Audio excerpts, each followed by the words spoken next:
Selamat pagi buat kita semua. Salam kenal bersama saya Hening Julius Sitorus, CGP Angkatan 8 Kabupaten Goa. Kali ini saya tidak sendiri, saya ditemani oleh rekan saya Ibu Elisa Hani Barat, guru agama Kristen di SMP Negeri 1 Masal. Selamat pagi Ibu Elisa. Selamat pagi. Bagaimana kabar hari ini Bu? Puji Tuhan, kabar baik. Oke, hari ini kita adakan percakapan pra-observasi di mana nanti saya akan mengamati bagaimana proses pembelajaran yang akan Ibu lakukan di dalam kelas atau sebelum saya melakukan proses kegiatan supervisi di kelas. Adapun tujuan dilakukannya supervisi ini adalah sebagai mengetahui dan mengevaluasi proses pembelajaran yang Ibu lakukan di dalam kelas. Kenapa kita lakukan percakapan pra-observasi? Sehingga persiapan awal sebelum nantinya Ibu melakukan kegiatan pembelajaran dan agar lebih siap dan lebih percaya diri. Oke Bu, ada beberapa pertanyaan yang ingin saya sampaikan. Yang pertama ya Bu ya, kira-kira apa tujuan pembelajaran yang ingin dicapai dari pembelajaran kita nantinya Bu? Baik Bu, di sini tujuan pembelajaran yang saya tuliskan ada dua. Yang pertama, peserta didik melakukan observasi mengenai kesediaan berdua, membaca Alkitab dan beribadah di kalangan remaja SMP dan keluarga Kristen. Tujuan pembelajaran yang kedua, peserta didik menulis doa permohonan supaya Allah membimbing siswa untuk hidup baik dan benar serta mampu melaksanakan tugas dan kewajibannya di rumah dan di sekolah. Baik Bu. Jadi ada tujuan pembelajaran ya Bu yang disampaikan agar akan dicapai di pembelajaran kita. Nah jadi bagaimana ya Bu dengan area pengembangannya nanti? Ibu dari pencapaiannya itu yang Ibu observasi nanti di mana area pengembangannya? Kalau untuk area pengembangan yang saya capai Bu ada dua. Yang pertama adalah pengetahuan dan yang kedua adalah keterampilan. Dan untuk itu, yang pertama itu adalah siswa menuliskan hasil observasi tentang peran Roh Kudus untuk orang yang beriman, dan yang kedua merangkum dari materi pembelajaran mengenai peran Roh Kudus menguatkan orang yang beriman. Oke, jadi area pengembangan yang ingin Ibu kembangkan itu ada di dua aspek ya, aspek pengetahuan dan aspek keterampilan. Oke, jadi yang saya ingin dengarkan lagi rancangan pembelajaran yang ingin diterapkan di dalam kelas itu yang bagaimana, dan juga dari segi strategi pembelajarannya, kemudian model pembelajarannya atau dan metode pembelajarannya yang bagaimana yang akan terapkan nanti. Kalau di sini Bu, rancangan pembelajaran yang akan saya gunakan yaitu strategi pembelajaran berdiferensiasi, yaitu berdasarkan kesiapan siswa secara sosial maupun emosional. Kemudian saya akan menggunakan bentuk kelompok sesuai dengan kemampuan, keterampilan, dan keaktifan siswa. Dan untuk model pembelajaran yang akan saya gunakan Bu, yaitu pembelajaran berbasis masalah atau PBL, Problem Basic Learning. Dan untuk metode yang akan saya gunakan yaitu diskusi kelompok, tanya jawab, dan pembahasan. Begitu Bu. Jadi rencana yang ingin diterapkan itu ada strategi pembelajarannya berdiferensiasi, kemudian yang diintegrasikan dengan pembelajaran konvensional ya, yang menggunakan pembelajaran berbasis masalah atau problem based learning, dan juga dengan metode diskusi kelompok, kemudian ada berdasarkan dan tanya jawab. Oke, nah kemudian bagaimana ya Bu dengan media pembelajaran yang akan Ibu pergunakan nanti di dalam kelas? Kalau untuk media pembelajaran yang akan saya gunakan di kelas yaitu saya akan menggunakan laptop, proyektor yang berupa materi yang tercantum, yaitu bentuk video, yang kedua gambar, dan yang ketiga materi, dan yang keempat nanti saya akan memberikan KPD, tempat kerja pada siswa, untuk mengetahui bagaimana mereka memahami materi yang akan saya paparkan. Oke, baik Bu ya. Kira-kira kapan nih Bu akan melakukan kegiatan pembelajaran ini, yang apa kemudian di kelas berapa saja untuk disampaikan? Kalau ini nanti akan saya laksanakan pada hari Jumat pada les jam belajar les pertama les kedua ya, dan untuk kelas 7. Oke. Nah, kemudian nanti setelah kita melakukan observasi, ini kita bukan nanti ada kegiatan yang akan kita buat di naskah. Jadi setelah kita selesai melakukan kegiatan observasi ini yang akan didampingi oleh peserta saya. Oke, kemudian sebelum kita akhiri ya untuk kegiatan kita hari ini, kira-kira apa yang Ibu dapatkan dari hasil percakapan kita ini? Melalui percakapan kita Bu, dari awal sampai akhir, saya sudah berpikir untuk menyiapkan materi ini, pembelajaran tentang Roh Kudus, dan di sini saya mendapatkan ide yang lebih bagus. Bagaimana saya nanti menyampaikan materi melalui media, melalui video yang akan saya sampaikan, dan inilah yang akan mengembangkan bagaimana sistem itu mengembangkan stimulus dan responnya pada Baik Bu, terima kasih atas waktu yang sudah diberikan untuk berbincang-bincang bersama saya di pada percakapan pra-observasi pada hari ini. Sampai bertemu ya di kegiatan observasi di kelas kami Jumat depan. Oke, demikianlah percakapan kita hari ini. Sampai bertemu di kegiatan observasi kelas dan juga kegiatan pasca observasi. Oke, selamat pagi buat semuanya. Pagi luar biasa. Sebelum kita memulai proses belajar mengajar kita, salah seorang dari siswa kami memimpin video. Oke, silakan.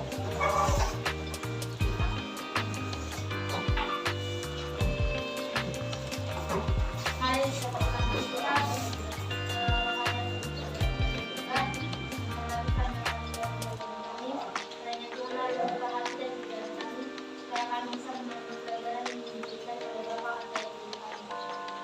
Begitu juga dengan guru-guru pelatihan juga masyarakat supaya bisa mengajarkan dengan baik. Dan juga kami dari kalangan kesehatan supaya bisa mencari yang bisa dan kecelakaan yang kita akan buat dan juga kesalahan hati dan bisa bersama menjalankan kamu dan Sebelum kita masuk ke pembelajaran kita, apa kabarnya semua hari ini? sehat Bu. Oke, ditanya dulu, bagaimana perasaanmu sekarang? Senang? Kamu Somri, bagaimana perasaanmu sekarang? Bagaimana perasaan kalian sekarang? Senang Bu. Oke, senang semua ya. Oke, masih ingat keyakinan kelas kita? Apa itu keyakinan kelas kita? Oke, yang pertama apa? Memeriksa ruangan kelas sebelum masuk proses belajar mengajar. Oke, yang kedua? Membawa buku ibadah setiap pelajaran agama. Oke, selanjutnya? Membawa Alkitab. Jaga betul tidak mengerjakan tugas panggilan orang tua. Oke, kelas 7A ada yang tidak hadir? Tidak Bu. Semua hadir kan? Oke, di sini sebelum kita masuk ke bab 4, Roh Kudus memperbaharui hidup orang beriman berdasarkan Kisah Para Rasul 1 ayat 8. Materi sebelumnya kita belajar mengenai apa?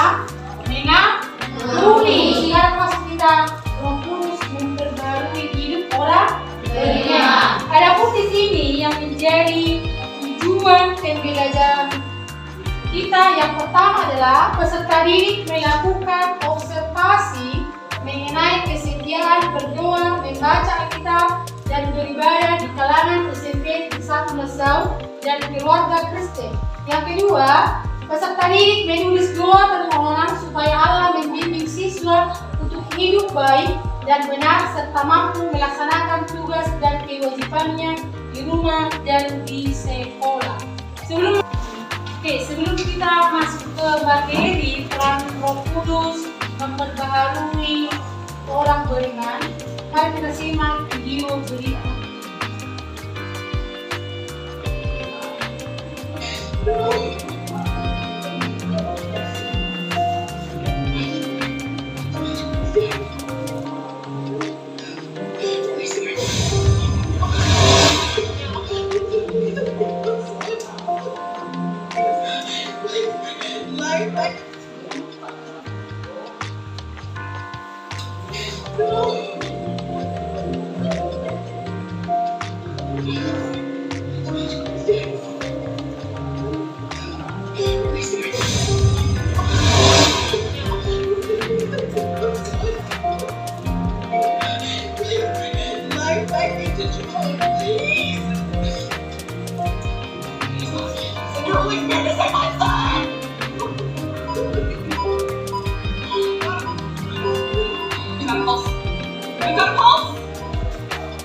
Hormatilah Roh Kudus dalam kehidupan Anda. Berdasarkan video tersebut, kita melihat bagaimana peran Roh Kudus, ya kan? Bagaimana peran Roh Kudus di sini. Siapa yang bisa memberikan pendapatnya setelah menyimak video tersebut? Siapa yang dapat memberikan tanggapannya? Bagaimana peran Roh Kudus dalam seorang ibu dan seorang anak? Ada yang bisa? Ada yang bisa? Ada yang bisa? Di sini kan anaknya sudah hampir mati, sudah kan? Jadi apa peran Roh Kudus di sana? Apa peran Roh Kudus di sana? Apa peran Roh Kudus di sana? Menolong. Karena apa ya Roh Kudus dalam menolong? Karena ibunya adalah orang yang beriman. Karena ibunya itu mempunyai pengharapan, maka Roh Kudus datang menghidupkan kembali. Siapa yang dihidupkan kembali? Anaknya. Nah inilah dia pengertian Roh Kudus. Roh Kudus itu adalah pribadi Tuhan dalam konsep Tritunggal, bahwa Roh Kudus itu adalah ilahi daripada Allah Bapa, Anak, dan Roh Kudus. Kalau dalam Alkitab, di sini kata Roh Kudus itu adalah mempunyai beberapa arti, yang berarti adalah manusia dan yang membuktikan adanya daya atau tenaga aktif bekerja. Di situ belajar sesuai dengan ini. Dia hanya berdoa, Tuhan tolong aku, kan? Maka Roh Kudus datang diutus oleh siapa? Yesus Kristus. Sehingga anak itu dihidupkan kembali. Inilah dia. Siapa yang tahu apa lagi pengertian Roh Kudus? Siapa yang bisa? Oke, bagus. Ini dua. Roh Kudus adalah pribadi Tuhan dan konsep Tuhan atau Allah Bapa, Anak, dan Roh Kudus. Oke, bagus. Yang kedua, silakan berdiri. Roh Kudus adalah penolong bagi umat beriman dan menuntun hati orang beriman untuk mengalami keselamatan dari Bapa yang diwujudkan dalam Yesus Kristus. Oke, itulah dia pengertian Roh Kudus. Ada di Allah Bapa, Anak, dan Roh Kudus. Roh Kudus inilah pribadi Allah yang diutus untuk menyelamatkan manusia. Jadi kakak minta seperti ini, nah Roh Kuduslah yang datang. Itulah dia sekilas mengenai pengertian Roh Kudus. Kita lanjut inilah dia peran Roh Kudus. Peran Roh Kudus yang pertama adalah memberi orang percaya kehidupan yang baru. Yang kedua, Roh Kudus membawa orang percaya kepada pengalaman kekudusan. Yang ketiga, Roh Kudus menguatkan orang percaya. Dan yang keempat adalah Roh Kudus memperlengkapi orang yang percaya. Ini peran Roh Kudus ini. Setelah ini dia berperan di dunia, siapa yang tahu dia ciri-ciri orang yang diperbarui oleh Roh Kudus? Oke, kalian berdua silakan berdiri, anak. 1. Mampu bertahan menghadapi godaan. 2. Setia membaca Alkitab, berdoa, dan beribadah. 3. Selalu mengerti apa yang dikehendaki Allah. Oke, bagus. Siapa? Silakan berdiri, Mas. Apa ciri-ciri Roh Kudus? Selalu mengucap syukur dalam segala keadaan. Sebenarnya dan tidak sombong, menerima dan menghargai semua orang tanpa terkecuali. Oke, itulah dia ciri-ciri Roh Kudus. Dari materi pembelajaran kita ini, siapa yang tahu berapa jumlah buah-buah roh? Tangan. Oke, berdiri yang tahu. Berdiri yang tahu. Oke, sama-sama ucapkan. Yang pertama apa? Kasih, sukacita, damai sejahtera, kesabaran, kemurahan, kebaikan, kesetiaan, kelemah lembutan, kemanusiaan, dia buah-buah roh. Tertulis di manakah buah-buah roh? Siapa yang tahu? Oke, berdiri. Oke, itulah dia. Tertulis tepuk tangan. Oke.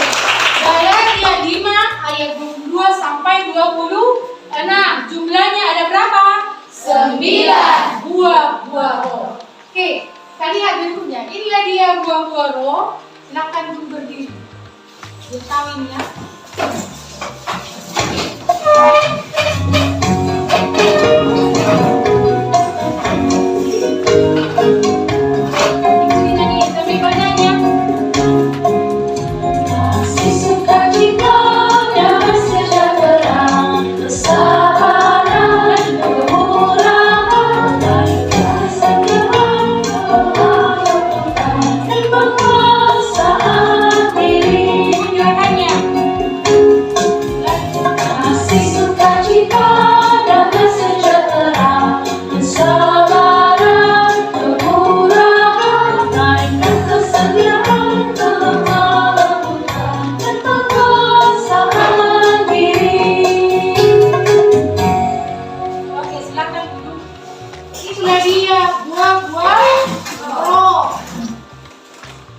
Dari materi berikut, sudah tahu kan apa itu Roh Kudus, apa itu peran Roh Kudus, dan apa itu ciri-ciri Roh Kudus. Nah, ke situ Ibu akan membagikan lembar kerja peserta didik, tapi sebelumnya Ibu akan membagi diskusi kelompok ya, dibagi dengan 4 kelompok. Karena kita belajar mengenai Roh Kudus, maka nama kelompoknya Ibu bagi menjadi buah-buah roh. Kelompok 1 saya bagi kelompoknya adalah namanya kelompok kasih. Kelompok yang kedua adalah kelompok sukacita. Kelompok yang ketiga adalah damai sejahtera. Dan kelompok yang keempat adalah kesabaran. Oke, silakan ini ya. Perhatikan NKPD-nya, belajar ya.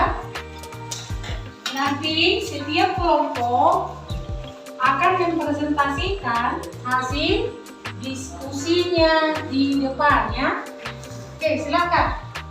Ada situ materinya, ada di situ soal pilihan berganda maupun esai. Oke, dari 4 kelompok yang sudah Ibu bagi, silakan kerjakan diskusi kelompoknya. Ibu beri waktu selama 10 menit. Kerja sama, yang ada yang sendirian bekerja.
Waktunya habis, dan untuk mempresentasikan hasil diskusinya saya tunjuk dari kelompok sukacita. Oke, silakan maju ke depan. Sini ya, silakan maju ke depan. Sini.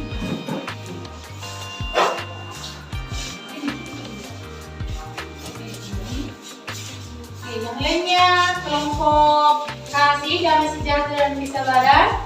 Silakan dengarkan dan lihat responnya. Kami dari kelompok sukacita akan mempresentasikan hasil diskusi kami, yaitu tentang buah-buah roh. Jika ada teman-teman yang ingin bertanya, kami akan menjelaskan. Dan sebelumnya, salah seorang teman kami akan membacakan hasil diskusi kami. Ini hasil diskusi kami dari kelompok sukacita, yaitu buah-buah roh.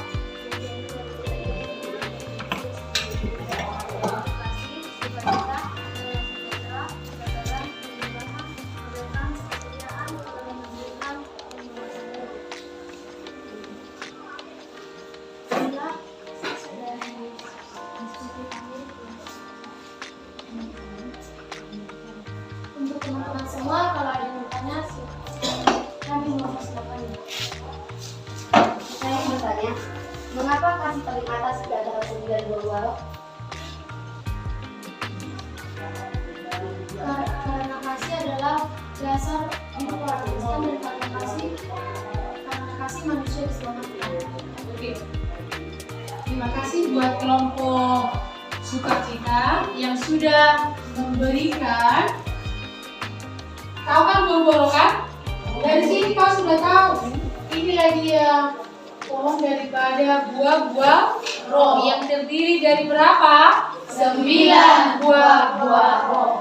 Oke, dari sini mereka sudah memaparkan bagaimana buah-buah roh itu. Jadi pertanyaan dari kelompok damai sejahtera, mengapa kasih di atas? Kenapa tidak di bawah di sini? Apa tadi jawabannya, Nak? Karena kasih adalah dasar. Oke, karena kasih adalah dasar hidup orang Kristen. Dan yang kedua apa tadi? Karena kasih juga manusia diselamatkan. Karena kasih juga manusia diselamatkan. Diselamatkan oleh siapa? Oleh Yesus. Melalui apa?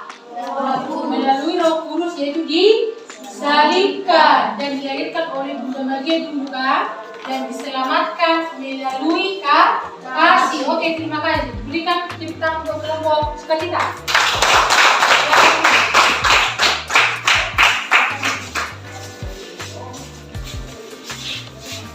Oke, dari pemaparan kawanmu, ada yang mau bertanya lagi sekilas mengenai itu?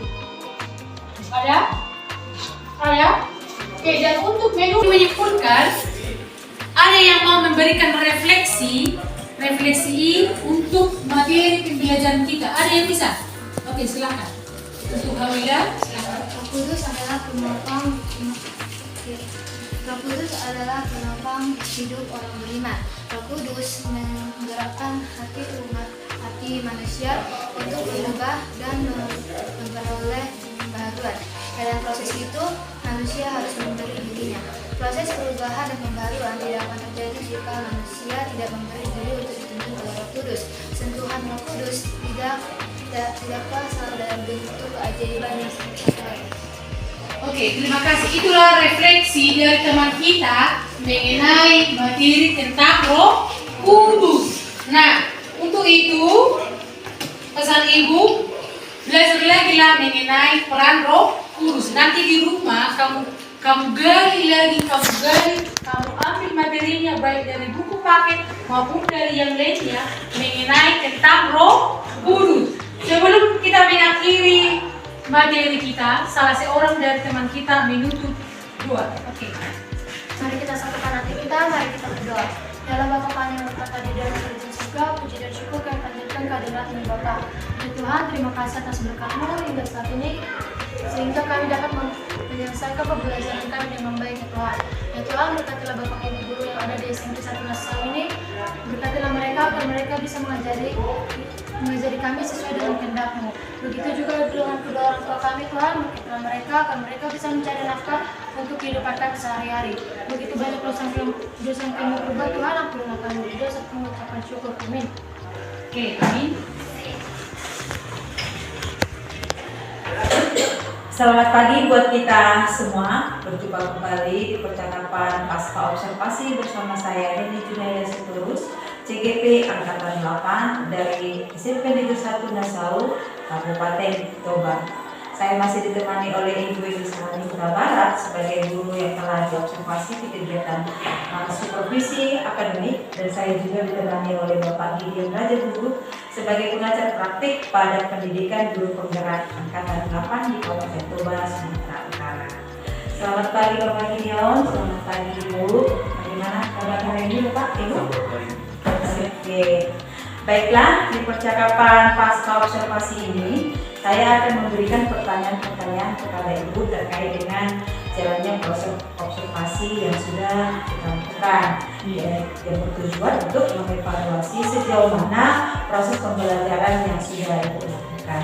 Oke Bu, untuk pertanyaan pertama, bagaimana Ibu ya perasaan Ibu terkait dengan kegiatan observasi kelas yang sudah berlangsung Bu?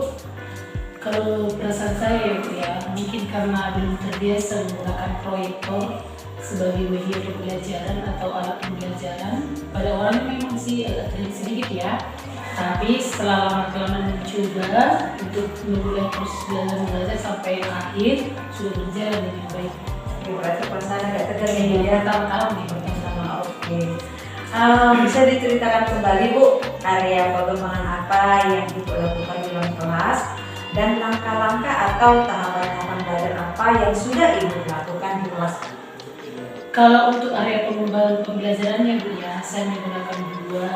Yang pertama area pengembangan pengetahuan, yaitu siswa menguraikan peran Roh Kudus sebagai untuk menguatkan orang beriman ya.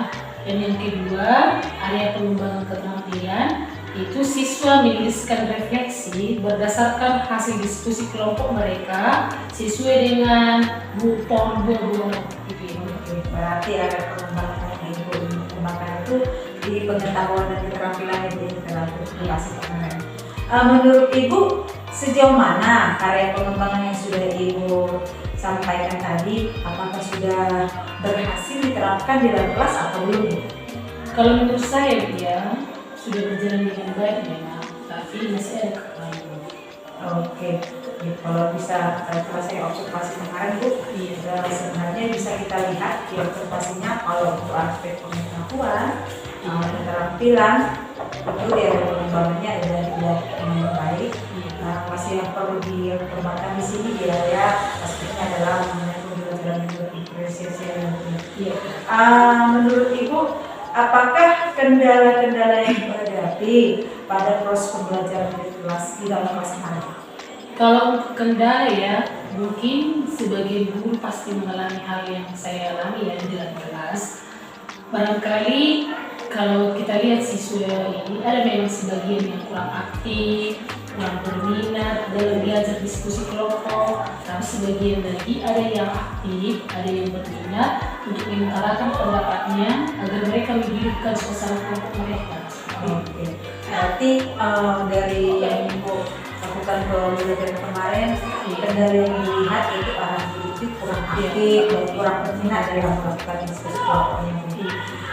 Kira-kira mengapa hal itu bisa terjadi dan kenapa murid yang tadi itu tidak mau ikut dalam terlibat dalam proses diskusi kelompok?